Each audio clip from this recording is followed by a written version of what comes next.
저는 오늘 본문 마가복음 16장 9절에서 13절 말씀 통해서 예수님의 부활하심을 통해서 본 세 가지 사실, 오늘 본문을 통해서 첫 번째 한번 보면 예수님이 언제 부활하셨습니까? 오늘 9절에 딱 나와 있습니다. 예수께서 안식 후 첫날 이른 아침에 살아나셨어요. 예수님 부활은 언제? 안식 후 첫날에 부활하셨다. 그게 첫 번째 사실이고, 두 번째는 뭐냐 하면 누구에게 처음으로 나타나셨냐면 막달라 마리아에게 먼저 보이시니. 그래서 사복음서 전체 비교해서 예수님이 부활하셔서 가장 먼저 만나는 사람이 누구냐? 막달라 마리아예요. 제자들이 아니었어요. 어느 누구도 아니었고 막달라 마리아가 넘버원이에요. 두 번째가 누구냐? 다른 여인들이에요. 예수님의 어머니 마리아, 요한나, 야고보의 어머니 마리아. 그래서 마리아, 이 많은 마리아들 말이에요. 이 마리아들과 여자들을 예수님 만나셨고, 그 다음에 세 번째가 베드로로 봅니다. 그리고 네 번째가 오늘 본문에서 등장하는 두 사람, 엠마오로 가는 두 사람, 두 제자에게 네 번째로 나타나셨고, 그 다음 다섯 번째, 뭐 기억하실 필요는 없어요. 아, 순서가 대충 이렇게 되는구나. 도마가 어느 모임에 참석을 못해갖고 부활하신 예수님을 못 만났잖아요. 그래갖고 내가 그 손에 손가락으로 창자국에 못자국에 손을 넣어보기 전까지는 믿지 않겠다, 뭐 이런 말을 한 거 기억나세요? 그 도마가 빠졌을 때 열 제자들이 모였었거든요. 안식 후 첫날. 그때 예수님 제자들에게 10명의 제자들이 나타난 거 다섯 번째. 이제 이렇게 봅니다. 순서상으로. 근데 첫 번째가 막달라 마리아였고, 두 번째가 여인들. 이렇게 보는데, 어쨌든 간에 막달라 마리아에게 나타나셨어요. 세 번째, 오늘 본문을 통해서 보면 막달라 마리아도 그렇고 예수님의 부활을 목격한 두 제자도 그렇고, 뭐요? 부활의 증인들이요. 부활의 목격자들이 있었다 이거예요. 그래서 부활의 증인들이 뭘 했느냐? 예수님이 부활하셨다는 사실을 알렸어요. 본들이 본 것을 가지고 알렸어요. 근데 사람들이 안 믿었죠. 제자들이 안 믿었어요. 근데 안 믿는 건 이제 그 사람들 몫이고, 자기들이 본 것을 가서 알렸어요. 그래서 부활의 목격자들, 부활의 증인들, 이렇게 세 가지 사실이 나와요. 그 안식 후 첫날, 지난번에도 제가 한번 말씀드렸지만 이 안식 후 첫날이라는 단어가 너무너무 중요한 것이 예수님이 안식 후 첫날 부활하신 거예요. 안식일 다음이에요. 그 지금의 주일이란 말이에요. 그래서 안식일교나 지금도 안식일을 지키는 사람들이 있습니다. 그 금요일 저녁 6시부터 토요일 저녁 6시까지. 그래서 지금 토요일날 예배 드리는 사람들이 있고, 금요일날 예배 드리는 사람이 있고, 금요일 토요일을 아주 소중하게 예배 드리는 사람들이 있어요. 그 안식일을 이제 거룩하게 지키라는 말씀을 그대로 믿고 열심히 하는 거거든요. 근데 문제는 뭐냐 하면 예수님이 부활하신 것을 생각하지 않고 구약 성경의 안식일을 거룩하게 지키라는 그 말씀 하나만을 붙잡고 열심히 지켜가고 있는데, 안식일교의 경우는 주일날 예배를 드리는 것을 사탄의 666을 받은 사람들로, 표징을 받은 걸로 그렇게 해석하고 그렇게 지금도 믿고 있어요. 그러니까 저와 여러분들이 안식일교의 교리에 의하면 짐승의 표 666을 받은 사람들이 어딘가에 있어요. 이마나 어디 666을 받은 사람들. 그러니까 우리는 천국에 전혀 못 가는 사람들이죠. 왜? 666을 받은 사람들이니까. 왜요? 주일날 예배드리니까. 근데 이런 사람들의 주장에 의하면 뭐냐 하면, 여러분 잘 들어보세요. 313년에 콘스탄티누스, 또 콘스탄틴 대제라고 하기도 해요. 이 사람이 기독교로 공인한 사람이에요. 이 기독교로 공인했다는 얘기는 많은 목사님들이 기독교를 국교로 했다 이랬는데, 국교가 아니라 그 사이에는 하도 박해를 받아갖고 로마 황제들로부터 그리스도인들이 하도 박해를 받아갖고 카타콤에도 들어가고 막 그래서 숨어서 예배를 드렸단 말이에요. 네로 황제 같은 경우는 불을 질러놓고, 그리스도인이 불 질렀다 그래서 사람들을 화형도 시키고 끓는 가마에도 집어넣고 사자굴에도 집어넣고 막 했단 말이죠. 그러니까 황제들이 10명의 황제들이 지나가면서 엄청난 박해를 했어요. 특히 예수 믿는 사람들이요. 저 사람들은 인육을 먹는 사람들이야. 왜? 피도 나누고 막 그리스도의 살과 피를 나눈다고 하니까 인육을 먹는 사람들이고, 사람들의 살과 피를 먹는 이상한 종족이라 그래가지고 오해를 사가지고 엄청나게 핍박을 했단 말이에요.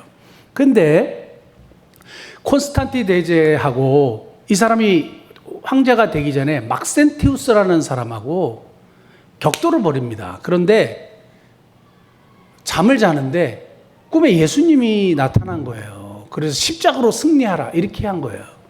그래서 창과 방패와 깃발에 십자가 모양을 그리고 우리가 아는 뭐 이런 십자가가 아니라 이런 십자가로 보여요. 그런 십자가를 그려가지고 나가서 말도 안 되는 싸움에서 승리를 하게 돼요. 그때부터 기독교를 공인을 했어요. 그러니까 하나의 종교로 인정을 해줬단 말이에요. 기독교를 국교로 삼은 거 아닙니다. 국교는 나중에 테오도시우스라고 380년에 로마의 기독교를 국교로 삼았고, 콘스탄티 대제는 이제까지 기독교는 인정을 받지 못했어요. 이단 잡교고 아주 멸시와 천대를 받아야 될 종교로 저쪽으로 있다가 끌어올려 준 거예요. 그래서 어느 누구도 건드리지 못하도록 법적으로 보호를 해줬죠. 인정을 해주는 종교가 된 거예요, 나라에서. 그래서 그리스도인들이 바깥으로 나와서 편안하게 예배 드릴 수 있도록 콘스탄틴 대제가 그 일을 했단 말이에요. 근데 주일날, 썬데이, 과거에 그때는 태양신을 숭배하는 날이라 그랬어요. 그래서 썬데이, 태양의 날이잖아요. 근데 그날을 휴일로 정했단 말이에요. 휴일로 정하고 모든 종교들이 휴일을 정하고 예배를 드리도록, 제사를 드리도록 했어요. 그러니까 우리 크리스찬들은 언제 모여서 예배를 드렸냐? 안식 후 첫날, 주일, 썬데이, 일요일에 모여서 예배를 드리게 된 거죠. 그래서 그때 모여갖고 예배를 드렸는데 그 전통은 어디를 따르냐 하면 오늘 예수님이 부활하신 안식 후 첫날을 딱 성경에서 깨닫고 예수님 부활하신 날을 통해서 우리의 구원이 완성됐으니 사도들이 이날 모여서 떡을 떼고 교제를 나눈 것을 생각하고 그때로부터 교회가 시작됐으니까 콘스탄티 대제가 일요일날 딱 공인을 했기 때문에 예배 드린 게 아니라 늘 그래 왔었던 거예요. 늘 그래 왔어요. 그래가지고 주일날 예배를 드리는 거예요. 지금도 안식 후 첫날 주일날 예배를 드립니다.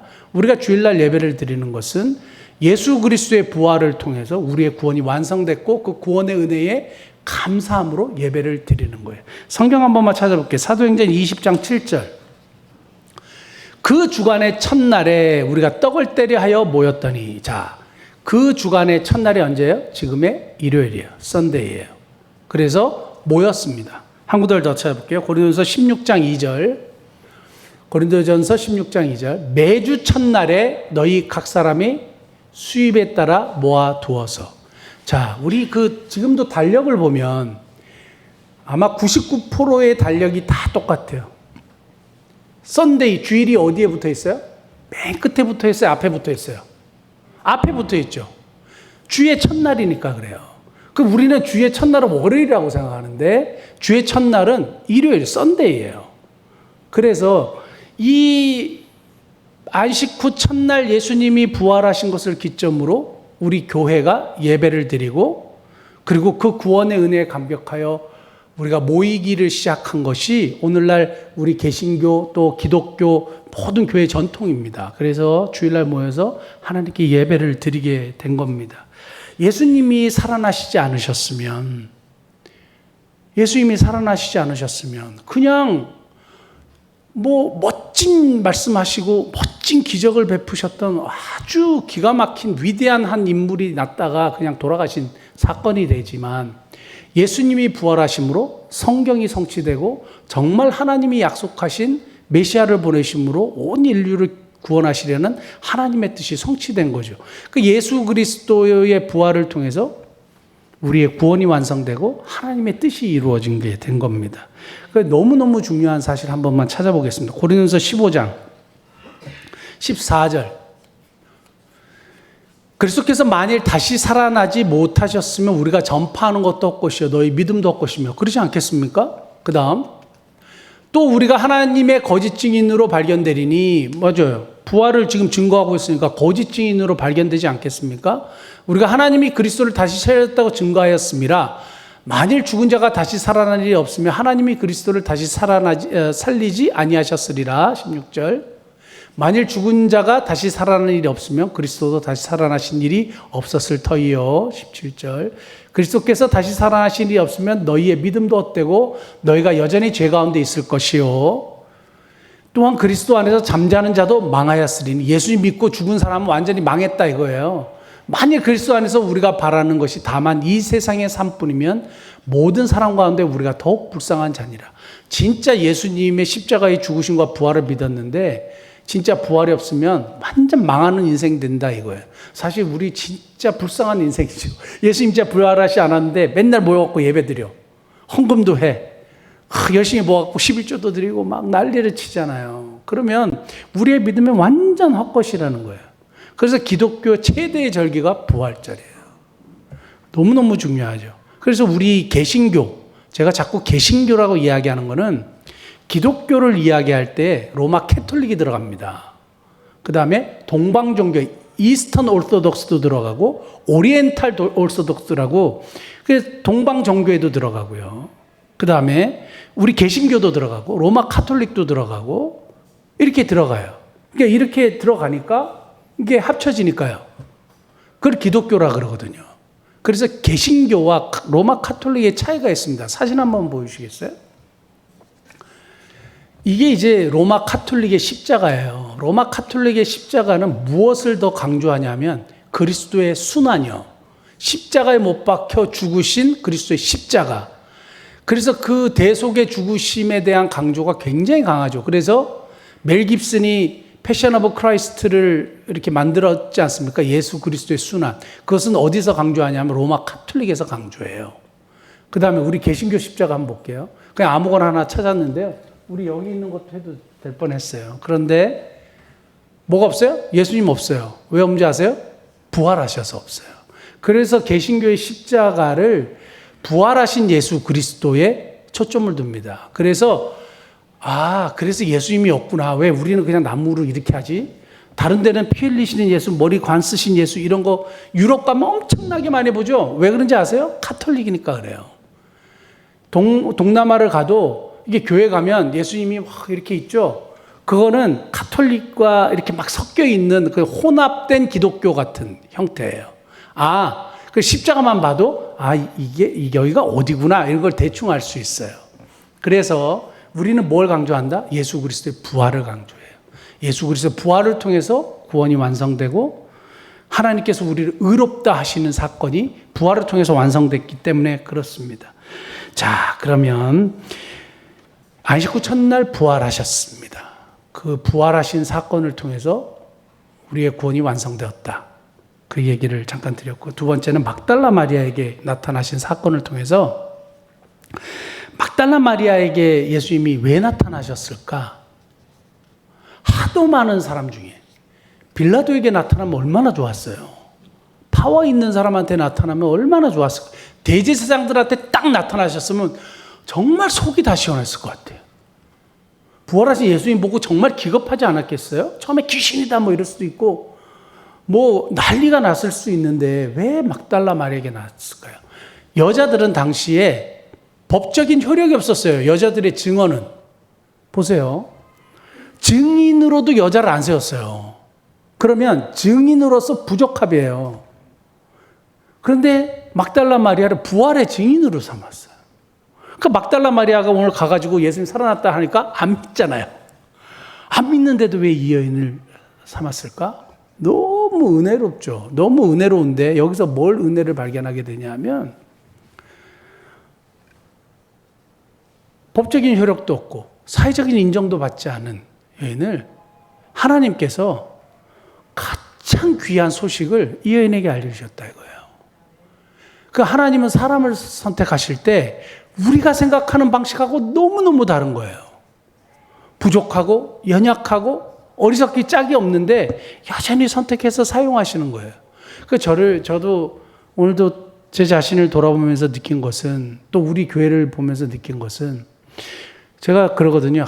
우리 수요일하고 금요일 이렇게 모여서 우리 기도하는 것이 쉽지 않고, 우리 교인들이 와가지고 다 일을 많이들 하시기 때문에 쉽지 않은 일은 알지만, 그래도 우리가 모여서 기도해야 되는데, 이런 때일수록 더 기도해야 되는데 왜 그럴까? 그럼에도 불구하고 이렇게 연약하고 부족하지만 하나님이 우리 교회를 사용하시는 이유가 있어요. 그게 신명기 7장 7절 말씀이에요. 제가 항상 이 말씀 생각하거든요. 여호와께서 너희를 기뻐하시고 너희를 택하심은, 여기 보세요. 이스라엘을 택하신 이유예요. 너희가 다른 민족보다 수요가 많기 때문이 아니니라. 너희는 오히려 모든 민족 중에 가장 적으니라. 제일 적어서 뽑았다 이거예요. 근데 그냥 너희를 기뻐하고 너희를 택하셨어요. 근데 뭐 외모적인 조건이나 세상적인 조건을 보고 절대 뽑은 게 아니라 니네가 야 똑똑하고 돈도 있고 내가 쓰기에 아주 적합하고 이게 아니에요. 제일 적었어요. 그래서 하나님의 영광을 더 드러낼 수 있기 때문에 그래요. 그래서 우리 외부에서 오는 손님들이 저희 교회 오면 사실은 좀 놀라요. 첫째는 제가 치명적인 암 두 개를 가진 암 환자라는 사실을 제가 암 환자인데 보고 깜짝 놀래죠. 너무 건강하게 막 씩씩하게 지내니까 첫째 그거 놀라고, 둘째는 뭘 놀리냐면 교회가 너무 작은 거예요. 교회가 너무 작대요. 생각한 것보다 훨씬 작았대요. 그런데 어떻게 이런 일을? 그러니까 하나님이 하시는 거죠. 하나님이 우리를 선택하신 이유는 우리가 너무 잘나고 뛰어나고 대단해서가 아니라 우리가 연약하고 부족하고 어리석기 짝이 없지만 그래도 하나님이 우리를 기뻐하시고 사용하시를 원하신다는 거예요. 그러니까 이게 너무 감사한 거죠. 안 감사합니까? 작다 그러니까 좀 그러세요? 너무 감사한 일이에요. 진짜 하나님 앞에 감사하고 이런 우리를 사용해 주신 하나님을 찬양합니다. 그런데 이 막달라 마리아를 선택하신 사건을 통해서 성령이 진짜구나. 왜냐하면 이 세상에서 가장 귀한 소식을 증거하는데 형편없고 증인으로 채택도 안 되는 여인에게 이 사실을 알렸다는 것이 말이 안 됐는데 성경은 미화가 없다 이거예요. 그러니까 뭔가 꾸밈이 없다 이거예요. 그대로단 말이에요. 이게 진짜라는 거예요. 이걸 통해서 은혜 받는 사람들이 너무너무 많습니다.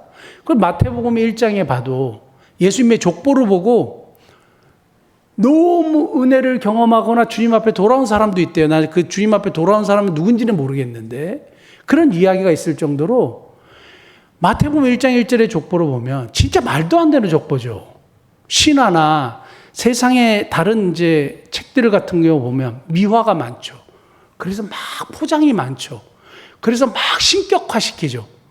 근데 여기 보면 한번 볼까요? 마태복음 1장 3절. 유다는 다말에게서, 다말이 누굽니까? 며느리잖아요. 근데 메시아의 계보가 저기서 났대요. 그 다음에 람은 아미나답을 낳고 아미나답은 나손을 낳고 나손은 살몬을 낳고 그 다음에 살몬은 라합에게서, 라합은 누군지 아세요? 진짜 프로스티튜트라고 되어 있어요. 몸을 파는 여인으로 되어 있어요. 근데 라합에게서 보아스를 낳았대요. 살몬은 그 두 정탐권 중에 한 사람으로 보는데 라합과 결혼해서 보아스를 낳았는데 라합은 여리고에서 진짜 물장사를 했거나 그런 여인이었단 말이에요. 근데 성경이 그대로 써버렸어요. 그 다음에 보아스는 또 누구예요? 보아스는 룻이에요. 이방 여인이에요. 이방 여인이에요. 유대인들이 상종 안 하는 이방 여인이에요. 룻에게서 오벳을 낳고 오벳은 이셋을 낳고 6절. 이셋은 다윗왕을 낳으니 그 다음에 또 보세요. 다윗은 우리아의 아내에서 낳았대. 부하의 아내를 취했잖아요. 그리고 거기서 난 게 솔로몬이에요. 저 계보를 통해서 누가 나왔냐? 메시아가 오신 거예요. 야, 그러니까 처음에는 사람들이 이게 뭐냐, 이게 메시아 이게 지죽박죽 이게 완전 난장판 아니냐 이런 게 어딨냐. 그런데 하나님께서 말씀을 통해서 은혜를 주시니까 와, 사실이구나, 진짜구나, 성경이 진짜구나. 어떤 걸 어떻게 이렇게 미화를 시키지 않고 그대로 이거를 바꾸지도 않고 변화시키지도 않고 꾸미지도 않고 그대로 이렇게 이 계보를 통해서 예수님이 나게 하셨을까? 그리고 그 계보를 통해서 인류를 구원하시는 그런 역사를 이루셨을까? 그러니까 하나님의 여기서 뭐가 나오냐면 은혜가 나오는 거예요. 아무 받을 자격 없는 자에게 하나님의 은혜가 그냥 성경 창세기부터 요한계시록까지 마태복음 족보만 봐도 그냥 그대로 풍성하게 있는 게 하나님의 은혜입니다. 막달라 마리아에게서 나타나셨다는 사실을 통해서 성경이 진짜구나. 또는 우리같이 연약하고 보잘것 없고 사실 증인으로 채택해도 별 볼일 없고 영향력도 없는데 그래도 하나님이 사용하셔서 부활의 증인을 삼으시는구나. 그게 참 감사했습니다. 마지막 세 번째는 부활의 목격자들이죠. 오늘 두 제자도 예수님의 부활을 목격을 해서 제자들에게 알렸는데 제자들이 안 믿었어요.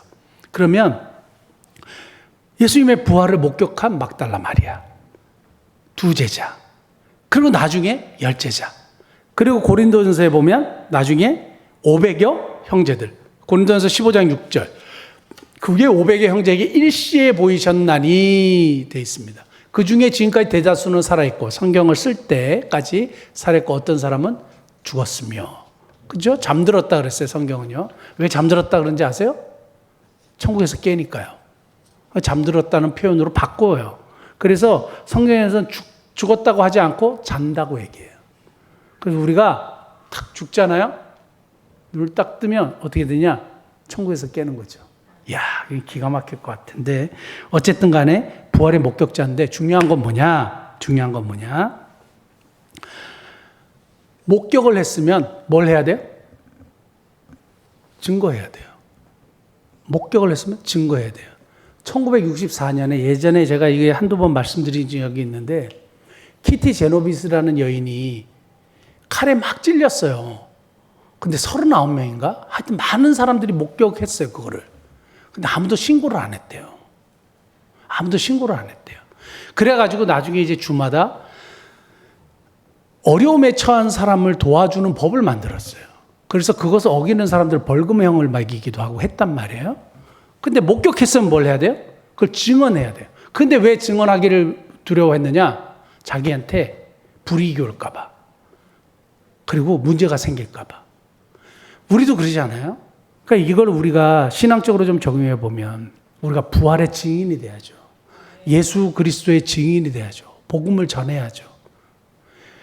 너무 감사한 거는 진짜 처음이지 않습니까? 우리 빌딩에서 이 요한 코치 그렇게 기도하고 같이 얘기하고 근데 이게 쉽지 않은 일이에요. 같은 층에서 이렇게 예수님 믿고 교회 출석한다는 자체가, 여자친구도 데리고 온다는 자체가 너무 감사한 건데 아까 우리 정 목사님이 등록하라고 그랬더니 아까 저기 앉아서 등록카드 썼어요. 야, 너무 감사한 일이죠. 증인으로서의 삶을 살아야 되죠. 어떡하든지. 제가 며칠 전에 여기 앞에 시골 여행 가가지고 사장님한테 교회 오실 날이 얼마 남지 않았네요. 그랬더니 네? 그래서 하나님이 저를 고쳐주시고 있는데 제가 병이 나으면 분명히 교회에 오시라고 제가 얘기했고 그렇게 오신다 그랬잖아요. 근데 그게 아니라도 오셔야 되죠. 예수님 믿으셔야 됩니다. 제가 그렇게 얘기했거든요. 이제 한 단계씩 더 나가는 거예요. 한 단계 더 나가고 하는데 이웃에게 우리 그냥 진짜 이웃 아닙니까? 이게 진짜 우리가 부활의 증인으로서 삶을 살아가는 모습이죠. 사랑하는 성도 여러분, 우리가 부활의 목격자, 우리가 진짜 예수님이 경험한 분, 체험한 분, 예수 그리스도의 복음을 통해서 진짜 구원의 확신을 가진 우리들이 해야 되는 건 뭐냐 하면 증인으로서 증거하는 삶이에요. 저와 여러분들의 삶에 증인으로서의 삶이 매일매일 하나하나씩 생겨가는 복된 은혜가 있기를 축복합니다. 기도하시겠습니다.